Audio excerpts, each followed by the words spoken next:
अगर मैं आपसे कहूं कि सही में इलेक्शन कमिश्नर मोदी जी के कंट्रोल में है,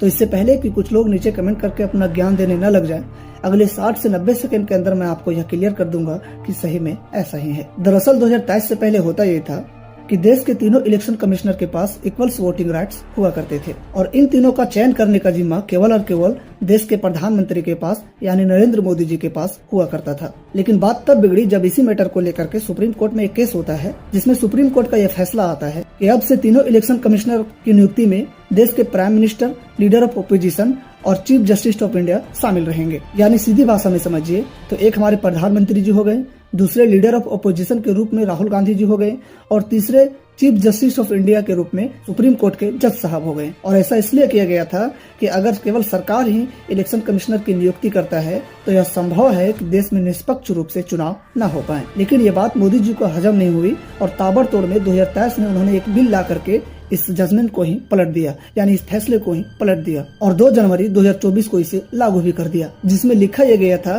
कि देश के तीनों इलेक्शन कमिश्नर की नियुक्ति में अभी भी शामिल तो 3 ही लोग होंगे, लेकिन वो कौन से लोग होंगे ये भी सुन लीजिए। इस लिस्ट के पहले नंबर पर होंगे देश के प्राइम मिनिस्टर, दूसरे नंबर पर होंगे लीडर ऑफ ओपोजिशन और तीसरे नंबर पर इन्होंने चीफ जस्टिस ऑफ इंडिया को हटा करके उसकी जगह पे एक कैबिनेट मंत्री को ये पावर दे दिया। और ट्विस्ट तो इस बात में है कि उस कैबिनेट मंत्री का भी चयन देश के प्रधानमंत्री यानी हमारे नरेंद्र मोदी जी ही करेंगे। यानी मोदी सरकार द्वारा लाए गए इस कानून के मुताबिक लीडर ऑफ ओपोजिशन को छोड़ करके इलेक्शन कमिश्नर का पूरा कंट्रोल डायरेक्टली और इनडायरेक्टली मोदी जी के पास ही रहेंगे। अब आपकी इसमें क्या राय है नीचे कमेंट करके लोगों तक अपनी बातों को जरूर पहुँचाइए।